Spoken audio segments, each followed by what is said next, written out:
what did you do, and what do you and what's let's start there. Sure.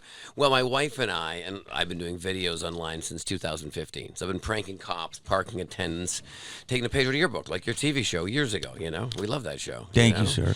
And so not reinventing the wheel, just doing stuff that works, but using magic, because that's what I do.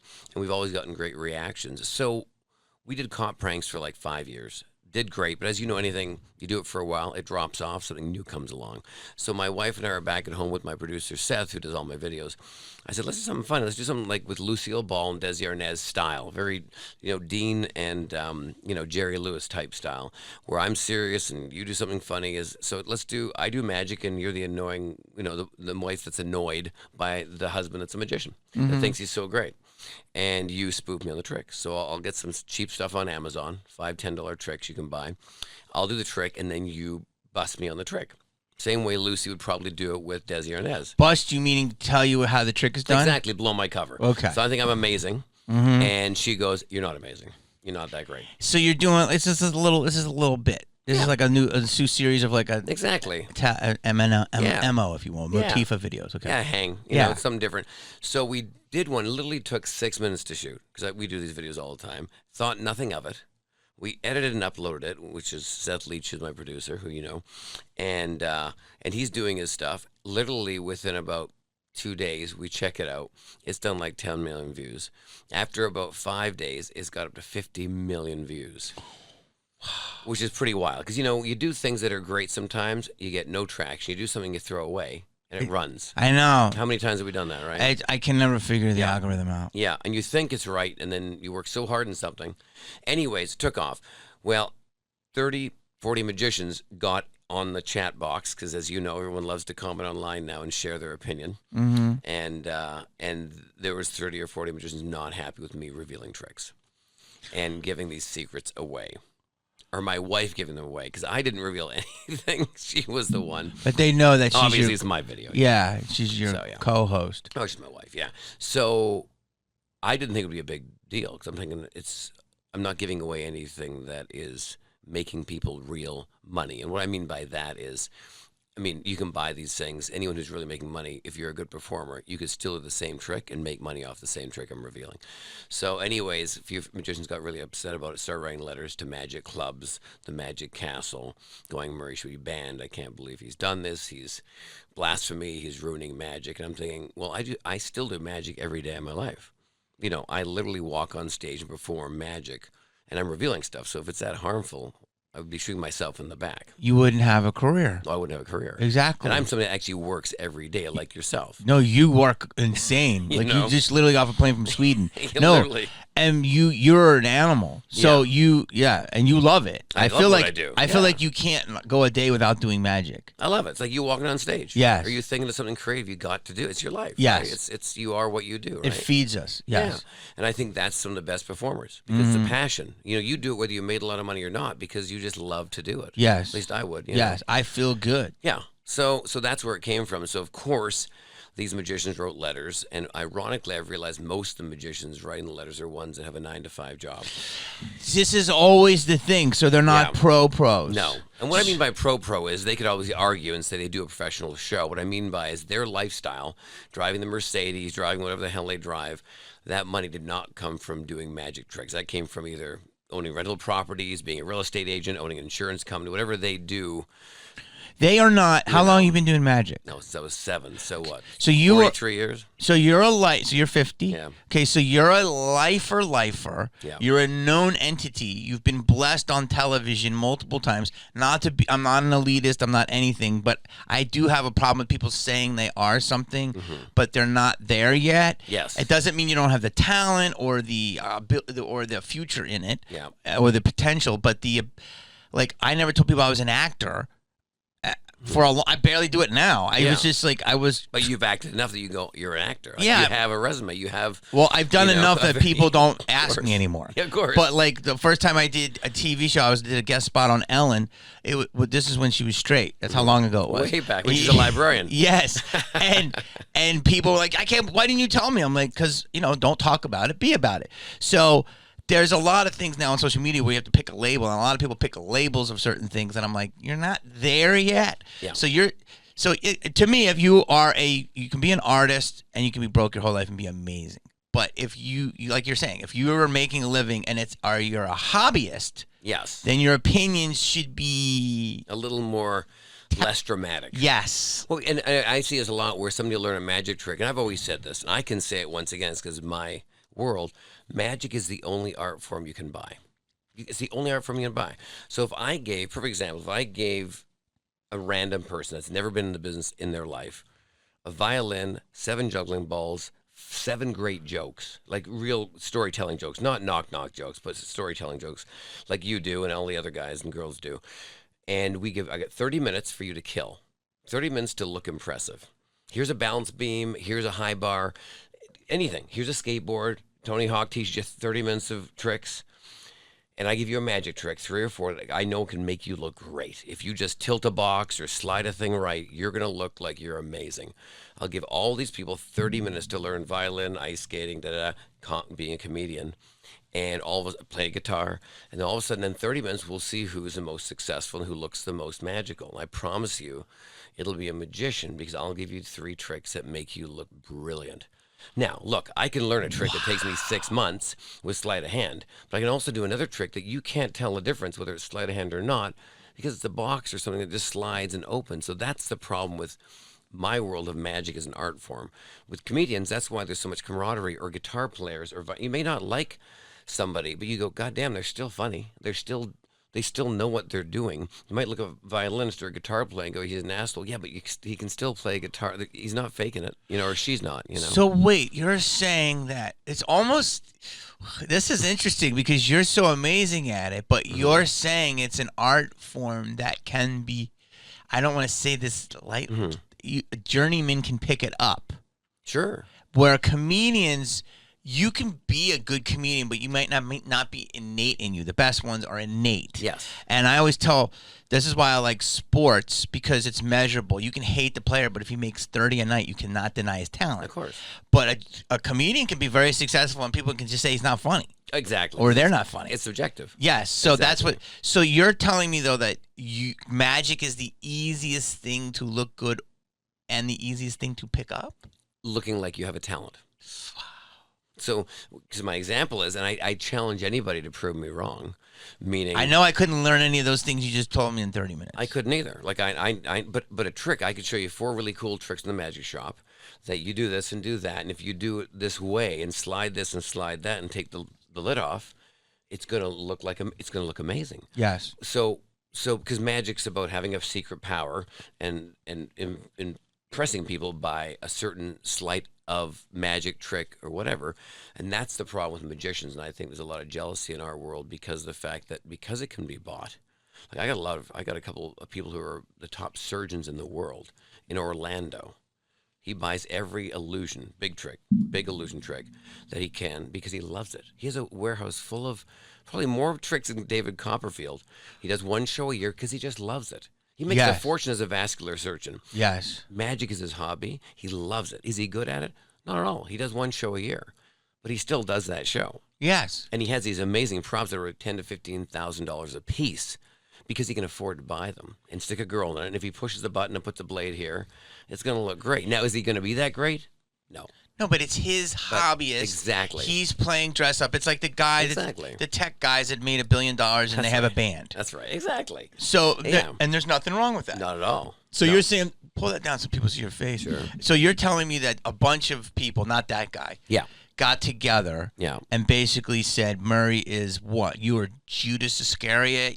What are you doing? You're a turncoat? Yeah, they're saying, hey, look, you're just looking for money, for views, for exposure. I'm like, well, you can say about anything. Why do people go on the Tonight Show with Johnny Carson? That's one of my favorite books here. Mm-hmm. That was a dream of every comedian because back in the day, when you went on that show, you had a career for 5 years at least. Clubs booked you, TV shows looked at you. you weren't going on it because you wanted to sit at a desk and have coffee with the guy. You went on it because that was a milestone. Two things. You're obviously good at what you did if you're on that show. And second of all, it could really benefit your career. It could be life-changing, you know. Why are we doing videos? Well, we're doing videos to sell tickets when we go do comedy clubs or theaters. Yes, is there monetization? Of course there is. There's always been money in advertising. Advertising will never, never not make money. That's what still makes the world go around. You know what I mean? If it didn't, Super Bowl would give away ads for free. You know, and it's probably the highest, you know, ad revenue ever in the world for that, you know, 3 hours. So you can argue all this stuff, but yeah, you know, at the end of the day, I think long as it's within your brand, like for me, what I'm doing is within my brand. So it's not like I decide to quit magic, become an accountant, hate magic, and go, you guys are a bunch of, and then all of a sudden make these videos that knock the business down. I'm enhancing it because I love what I do. I'm having fun. Plus, it's my wife. You know what I mean? She's cute. So you're so articulate when you discuss this. So you're saying anyone could go on and buy these tricks. Correct. 100%. And you're going to know how to do them. 100%. Now, obviously, though, some of the biggest tricks in the world, you cannot do that. Well, no, it's going to be impossible. You need the money, the time, the lighting, the crew. So you're saying this is the equivalent of buying a joke book. Yes. So what we call in our biz is street jokes. Yeah, one-liners, gags, whatever. Where you can buy a joke of 101 jokes. Exactly. So you're saying you got 101 tricks. That's right. And like a magic kit. So it's like me telling those jokes out of a book, you telling that. Exactly. But now you're facing real consequences. Yeah. Isn't that so wild? because you're a blessed a magician by the Academy and by everyone else. Now, is everyone writing letters? Are they blessed by the Academy? I don't know if they're all members of the Magic, because they won't let me know everyone who's written. Okay. So I don't know whether they're members or not. Obviously, members will be more accepted because you're part of the world. You know what I mean? How many members are there? Do you know? That's a great question. I don't know exactly how many they have at the Magic Castle in Hollywood. Because don't forget, to work at the Magic Castle, you don't need to be a member. People understand the Magic Castle is one business. So that's the building, and that's the venue. The Academy of Magical Arts is the club that's allowed to be in the building. And who came first? The Magic Castle, the club. The building itself, by Milt Larson, Bill and Milt Larson, they built that. They used to work on game shows years and years ago. They're both passed now, unfortunately. Oh, the Larson brothers. Yeah, the Larson what was their brothers, most famous game show? That's a great question. But yes, I do see them everywhere. It goes way back. And they built it. When was it built? I want to say, and this is a great question. I should know this by now. In the early '60s. Early 60s, and they built it as a club for magicians. You know, it was a house beforehand, early 1900s, a Lane mansion, and then it became a sane asylum. So everything was painted white. A sane asylum? Yes, all that was painted white inside. The wood was covered up. Everything. Oh my God, Murray! Yeah, it's so perfect that it's that now. And it's hard to believe, right? Wow. Yeah, and then when Bill and Milt got a hold of it, they peeled the wood back and realized, wait a minute. This is a gorgeous looking place. Like let's just peel the paint off, bring everything back, and then he started adding to it. And a lot of that stuff you see inside the Magic Castle, like you see the top of the bar. If it looks like a gymnasium floor, it is. Part of that bar is actually the original Hollywood High School gymnasium. Before they put a new one in, Milt Larson would go and find other things that were being wrecked, historical sites, take them and integrate them into the Magic Castle. Oh, I love that. Yeah. If you look at the ceiling, it's got domes of glass from other estates in the Hollywood Hills. The sides of the bar and the bottom, if you look at them, they look like they have little indents. They're actually cut doors from in a church that was demolished. So everything he's added from other places that were dying, he added to it. Isn't that wild? It's really it's Los Angeles. Yeah, it's the history of Hollywood. 100%. And it's also in that area because that area was all Charlie Chaplin-esque. All that just down the street is the studios, Jim Henson Studios. Exactly. Yeah. So you're doing this, and what is the status of your case now, the actual Academy? Well, I went in for a meeting about a week ago because they wanted to meet me to stand my ground or to hear my voice. And they said, you can write a letter, do a Zoom, or appear in person. I was going to write a letter because I'm like, I'm busy, literally, as you know, I really am been busy flying around. But then it was actually when I saw you at Howie Mandel's podcast about a few weeks ago. Howie's like, you don't write a letter, you walk in there. I'm like, Howie, I'm flying around. He says, Howie, you're right there. He's the one. Howie's 100% correct. I was like, you walk in and talk to him. I said, well, Howie, I'm busy. He said, no, you know what? Seriously, walk into them. You're a magician that's been doing it all your life. You've been a member since you were 24 years old there. You work every day. You've been on the Las Vegas Strip for 22 years straight as an act, plus on TV more than most people. Yeah, you talk to them. Like, you're one of the people that are actually pushing magic forward and a good role model. This is not going to change any of that. But anyways, so I said, you know what? I'm going to go in. So I went and sat and talked with him.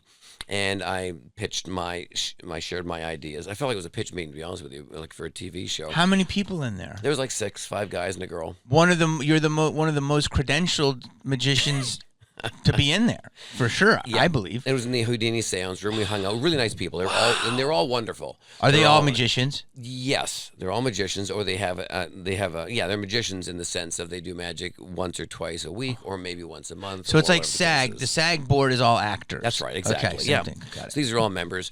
Nice chat with them, and I said, well, here's the thing. Of course, I had videos to show and to stand on, and recently there was a video on. And look, all these magicians I mentioned, they're friends of mine. I think they're great. It's just the position I've been put in.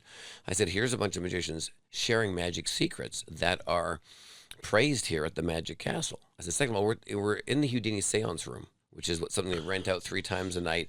And you can sit there, eat dinner, and then the wall starts moving, lights start talking to you. It's a seance room. It's got all Houdini artifacts in there. Well, Houdini, back in the old days, in the early 1920s, he would debunk spiritualist, mind readers. Tons of stuff. He would go in there and do that. So he'd ruin somebody else's show saying that they had a power. Well, that's like me walking in to a magic show going, you don't have power, that's a string. Or that's a rabbit under the box. Yes. So then he also wrote a book called The Unmasking of Robert Houdin, which was his mentor, because his mentor didn't want much about him. So he got so angry, he wrote a book unmasking his mentor. So here's a guy that we put on a pedestal that back in the early 1920s, he probably wouldn't have been liked if he wouldn't been doing this. Then there's Penn and Teller, who I love those guys, but they've been revealing tricks all their lives. That's kind of their angle with a twist. And then most recently was Ed Alonzo, who's a very dear friend of mine, great magician. And he did Gordon Ramsay's Master Chef Jr.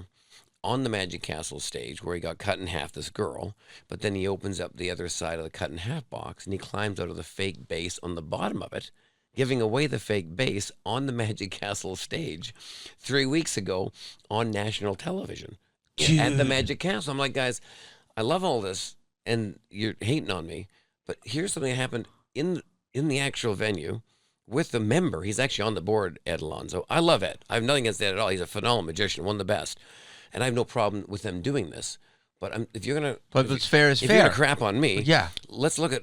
And you approve this. Like, somebody saw this, and that's okay, but you gave away a base of a trick, which is a base is an area where you'd hide somebody somewhere in a box or somewhere in a box or somewhere in a wall or whatever the case is. And they gave that away on national TV in the Magic Castle on TV. So I'm thinking, so what's the deal? Like, how are you doing this? And then another dear friend of mine is Justin Willman, who's got a prank show on Netflix just now, and he gives away how you drive blindfolded down a street. He says, oh, you can see through the bag over your head, which is a really big famous magician's trick called Dunninger. It was way back in the early 1900s. He'd drive around a street blindfolded like a blind driver.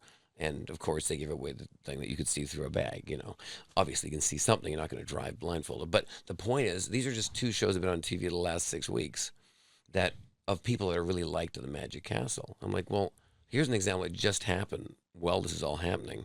So where's the justification? So all I'm asking for is whatever you want done to me, lose my membership, get rid of me, I just want it equal across the board. Get rid of the Houdini seance room, because he gave away tricks back in the day. Take Penn and Teller's poster off the wall, because they've given away tricks. Matt King, who's a phenomenal magician, and he's given away tricks on TV.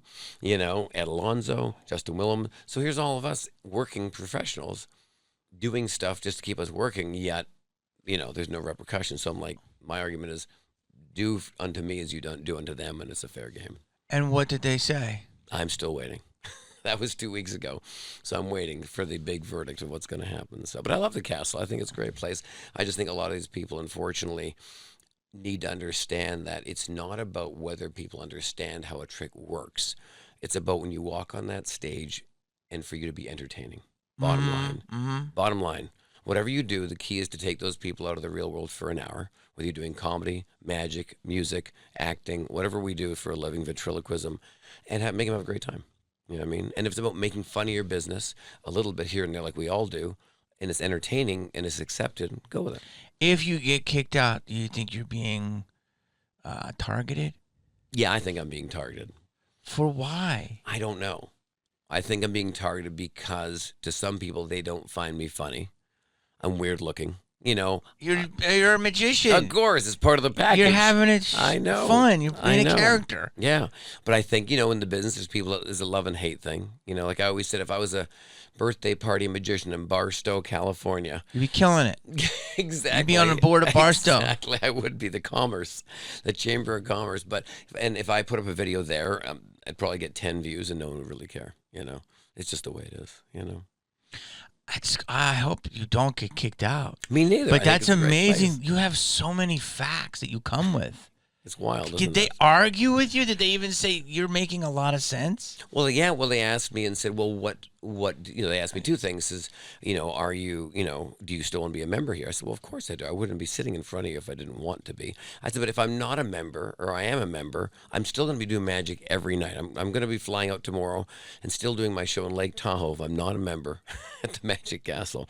I'm still going to be flying to Australia and being a magician named Murray if I'm not a member. It doesn't define me. It's just a cool thing. It's a nice thing to do and hang. I've been a member for years. But most of the magicians who actually perform there aren't Magic Castle members because it's not cheap. It's an expensive place to be a member of. And also, if you're not living in LA to use your membership and you're living across the states or anywhere else, you can't really enjoy the benefits of it except basically give free passes away, to guests who'd like to come see it, which is a nice little bonus, But if you're a member, you kind of want to use it if you can, There was the guy on Fox that had the show. Yes, the Masked Magician. And was he a member? I think he might have been. I don't know. That was Val Valentino. Val Valentino, yes. Yeah. Is he excommunicated from? Yeah, for sure. Is there any reason why he did all that? I think he got offered a lot of money for it, And that TV show was very well done. Love it or hate it, it was very well done. A lot of people liked it. I think the biggest mistake he made with doing that is he was giving away secrets for 5 or 6 seasons, and no one knew who it was. Well, do you realize the beautiful thing? If you're Blue Man Group or the Wiggles from Australia or any of these groups, you're timeless. So if you are the producer behind that, it's like Blue's Clues. You could keep it running forever. You're Big Bird. Big Bird's never aged. Yeah. And I'm thinking, how have you not that sixth episode you did, or 6 1 hour episode? Why didn't you do all magic, right? And then that was it. Launched your world tour and went on tour as the Masked Magician. You had 4 guys, one in Asia, one in Europe, one in the States, and one in South America, all Masked Magician, doing a full hour and a half magic show, selling out because it was so famous, doing real magic. Maybe give a couple tricks away in the middle of the show that are fun for people to learn. But you could have had this Batman kind of Joker brand going around the world. That's the only mistake. I think Val made a mistake on going, how did you not turn that into a magician? And he revealed it was him on the show? Yeah, I think a lot of magicians came up and figured out who it was as well, and so he had to, because it was a lot of people, angry people, because he was really revealing so much, and it was such a vindictive kind of angle of revealing magic. You know what I mean? It was really like, here's the trick, here's how it's really done. It was really descriptive on how it was. It's almost like like the Property Brothers, how to build a house, take this down to the struts, put a nail here, do this. Whereas I think when you're doing something like that, it's definitely a different angle than having a prank, a joke, or doing something a little more lighthearted, What was his, what was his biggest reveal that pained you? I don't know. See, it didn't bother me. I was kind of touring the world, doing some hotels and doing cruise ships and that as a young kid when that came out in my early 20s, I guess. And it didn't bother me because I was working still. Yeah. So I found it brilliant that somebody had the balls to do it. So I thought, man, you're going to be hated. And then a lot. And I thought, well, you're making a fortune probably. And I thought, very well done. And I thought, man, I hope you turn this into a tour because you could be the next biggest magician doing real magic as an entertainer, not just giving away stuff. Because to watch a live show just giving away tricks, that's no show. It's kind of boring. Yeah. It's like a museum. Yeah. You couldn't do a show just that. It's like doing a show just punchlines. Well, yeah. There's no laugh. There's nothing there. So same with magic. You can't just have a show where you reveal stuff, But the way they did it was almost like a Dateline. Almost like an American Greed. So it had a very different angle to that. But with a live show, you can't really be entertaining doing an hour like that, so. It made it stink. Yep. I remember. I know. I know you got to go, buddy. I know. Thank you. We got to do another one. I know. We have Jamie, more time. Thank you so much for having me here. Dude, you're I'm incredible. So excited. I Dude, could talk love to you for 2 hours. Do you want to hit your socials? Yeah. Murray Sawchuk on everything, or Murray the Magician, or Magic Murray. Just Google Murray, banned from the Magic Castle. That'll come up nicely. Go see his show. He's incredible. All right. Thanks, Jamie. Like and subscribe, guys. Thank you. Take care. Thank you.